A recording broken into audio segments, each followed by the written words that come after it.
Nawaz Kochra joining you on Indian Express screen, and I am here in conversation with Saba Azad. Hello, Nawaz. Hello Saba, how are you? I'm very good. How are you? Amazing. Congratulations for, season 2 coming. Thank you. Finally. I remember watching the first season and I loved it so much. Not only because it was, genuinely hilarious at points, the character was so well done, but also because of, a few topics that it dealt with and educated the audiences in a very light-hearted manner. Now comes season 2 where, Vidushi Kothari's life is not getting any easier. Yes.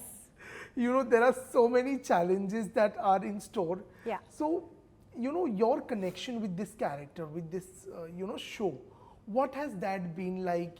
How much has this show been with you all this while? I feel like in a way I can relate to Vidushi because she's firstly a goof.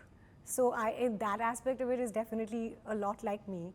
But also that, her graph is so similar to a, person trying to make their way in their particular field. Yes. Because she's like any young professional, she's just kind of trying to find her footing and like, what am I doing? And full of self-doubt and full of like questions. And of course, first the world is like, you're not capable. Then she's like, oh no, I'm actually not capable. So which is so relatable for any young professional. I feel like I've gone through that myself. So in that sense, Vidushi stays with you, because she's her struggles and everyone I know around me, our struggles are very similar. Absolutely. And, so I remember watching the first season and I rewatched it last night, just to brush up my memory once again. What, what I remember from last night watching the show is that, Vidushi says that I needed one patient for, things to actually. Similarly, if we have to look at Saba's life, that first break in the industry, how important was that for you and how challenging also was to get that? So, I mean, of course, for any professional, the first break is like really, really important. My first break was more than a decade, 2008 if I'm not wrong. Like a decade and a half ago. It was a film called Dil Ka Buddy. And I was surrounded by these stalwarts of Indian cinema. There was Rahul Bose, Irfan Khan, Soha Ali, Konkona Sen, and I was like, wow, this is the film I want to do. The film didn't do well. But like you go into everything with your, bright-eyed and bushy-tailed, and as did I. And your first is always really, really special. Absolutely. So that'll always stay with me. Yeah, I think everybody kind of needs that first nudge, to kind of keep going. I've been doing acting forever as a theatre actor, but to kind of come to cinema was, yeah, it was a great experience. Absolutely.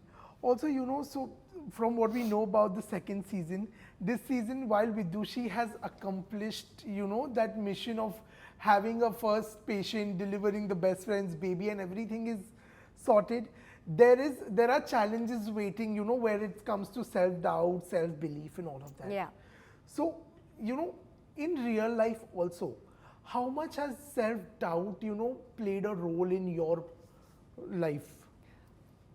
In all honesty, I'm covered in constant self-doubt. Okay. And I said this before and I'll say it again, much like other professionals in my field, have a severe case of imposter syndrome.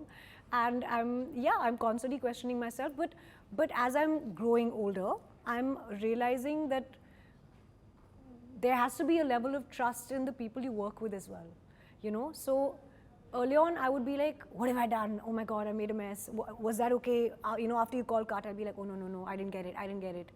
And I'd run to my director, be like, I don't know, this was all wrong, this is not okay. Should we do it again? Are you sure? I'd be like that earlier. And now, if my director turns to me and says, hey, we got it. I'm learning to trust. Right. And that is helping. But self-doubt is, I think, part and parcel of a creative field. Right. Because you're actually putting a piece of yourself, out into the world. You're not following someone's instructions in a corporate job where, it's not going to show on you, it's going to show on the company eventually, just a component of the company. In a creative field, it's almost you're laid bare, right? In a sense. If you're making anything, you're writing a script, you're making music, you're acting, it's your interpretation of something. And you're naked for the world to see. You know, this is who you are, this is how you do it. And one false note and the world will catch you. One false note and people are ruthless and they'll catch you. So yeah, I think it's bound to be there. It's bound to be there. And I think even more so in this field because it's a visual medium. Correct. And people are constantly, you know, you're being observed on and off screen as well. So you're constantly in a, you know, state of like, you know, I mean, looked at and then you start shrinking, but yeah. But you know, something very interesting that I like about the choices of projects that you make is every character that you play has a certain kind of resilience to it. You know, I remember I had seen Ladies' Room. Yeah. You know, I think it was one of your initial web shows. If I think back then there was no one. Netflix and all. Yeah. It was just YouTube. It was IRF making it. It was one of the first web series out there. Yeah, Right. it was so long ago. But you know, like the characters are always adding something to the story. There is a certain value or a certain weightage. At the same time, you know, they are fun to watch. Has that been a conscious effort also? And how do you navigate in making those choices? Because, you know, making such choices, or, you know, also if you have to tell me, is saying no been easy? So I'll say something. I don't know if this is a bit of a chicken and egg situation. I don't know if people have come to me with this kind of content, or it's been me making the choices. Okay. I'm not sure which came first. Right. So I'm not certain this was entirely me being like I'm making a conscious decision to, you know, do things with like a message, or, you know, or a certain sense of resilience in each character. I'd love to play grey, decrepit, absolutely like you know, awful characters. I'd love to do that as well. I'm an actor. I want to play all kinds of characters. So just leaving it out there, guys, that I'm up for that. But yeah, I don't know which came first. Right. But you said, is it easy to say no? If it's something that doesn't stand with my value system, it's easier than breathing. Okay, but that is now. Earlier, was it easy to say? Absolutely, it's easier than breathing. I'd rather be unemployed than do something that doesn't align with my value system. That's for sure. That's for sure. Yeah, and maybe that's a privilege I've got because I've got another career in music, where I can always fall back on that. Right. Maybe it is a privilege, and I should be cognizant of that. But I think, yeah, it's very easy to say no when it's not something that aligns with you. Absolutely. And you know, there has always been this very famous perception, or you know, the famous adage that, you know, it's a man's world. You know, the industry also is very male dominated, that is which is often being discussed. I want to know today in 2026, according to you, how liberated is an Indian woman? You tell me.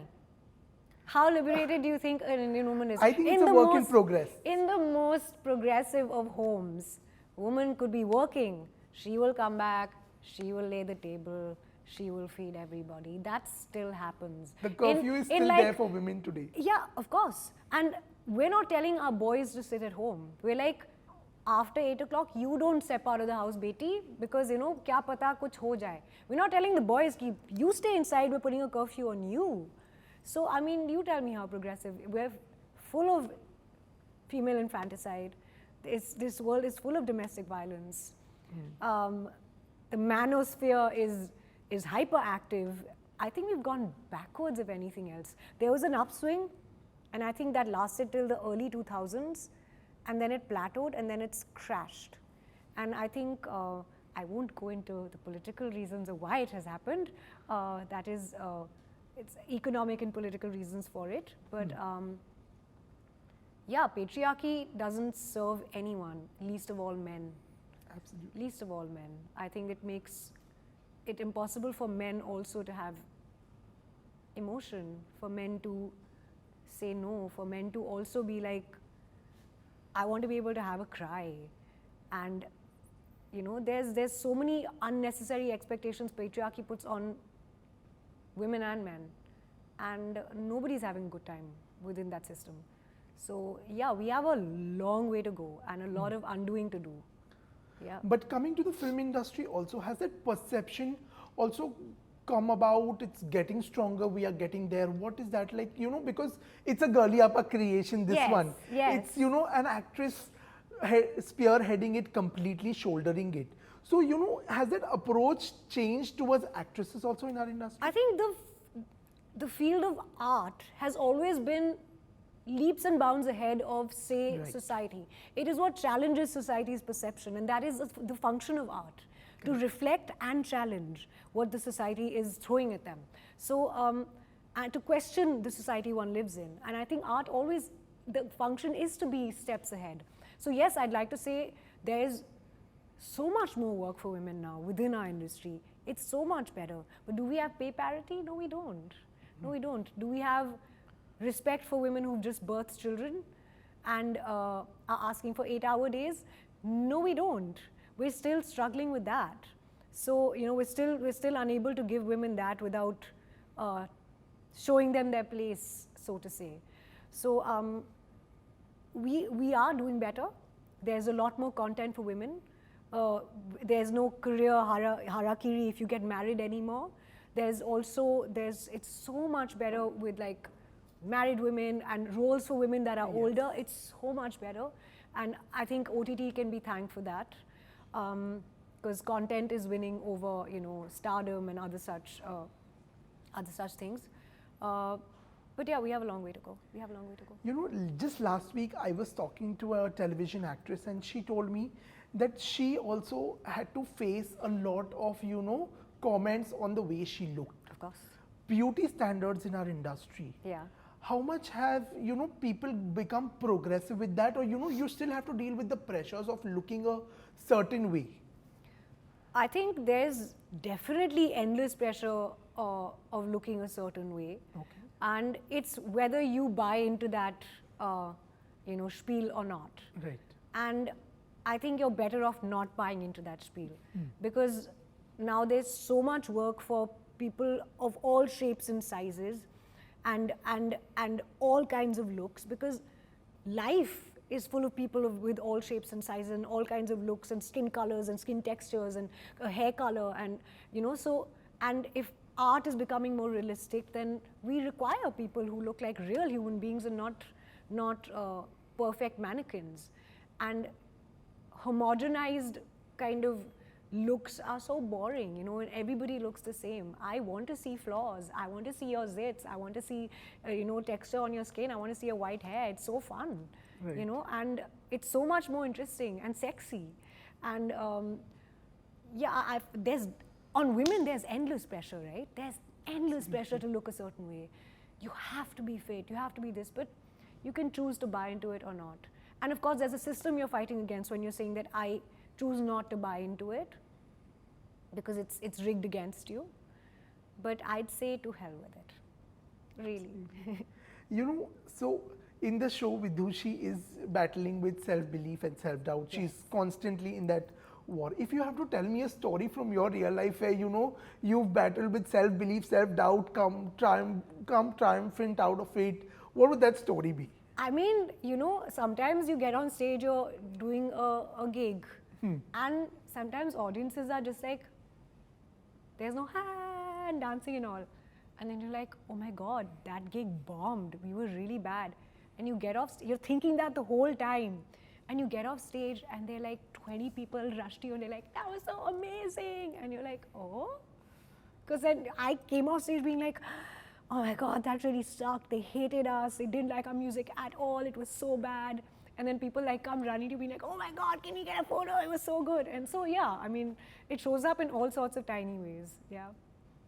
Also, in this show, your character has its own challenges when it comes to friendship and relationships. Yes. On that aspect, how good or bad is Saba? How good or bad is that in my real life? Yeah, in friendships and relationships in real life, how good or bad is Saba? Okay, touch wood. I'm being very Victorian right now, touching wood. But I think I have a beautiful set of friends and very old, deep friendships that have lasted the test of time. And they're strewn across the world and across the country, but we remain each other's, support system. I think I've been extremely lucky with my friends, and I've been blessed with the kind of human beings that are in my life, and I'm so thankful that they continue to be in my life and love me. Yeah. Absolutely. And next is Bandar that's coming. Yes. 5th June is It's right here. Yes. If you can tell me about, the story, like not the story, but about the film, whatever you can share.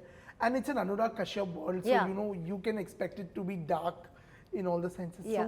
So, how's your experience been with Bandar? What are your expectations with it? Firstly, I mean, what an amazing set to be on. As a theatre actor, it was really like liberating to be on a set where script was just a map, and it wasn't, it wasn't the end all and be all. It was like, okay, here's the script, but now you do what you want, and go, improvise. And to be surrounded by other theatre actors who were also that free and able to do the same thing was just like, and kind of, I was just looking at everyone in absolute admiration because such brilliant actors were a part of it. So that was really fun. Bobby Deol is just fantastic. Sanya is amazing. So I honestly, it was such a pleasure being on that set. Really a lot of fun. And let me tell you, while I'm looking forward to this, I am, all the more excited to watch Bandar on the big screen. So wish you all the very best for that. Thank you. And keep giving us such amazing projects. Hey, thanks Thank you so so much. much. Bless you. Thank you.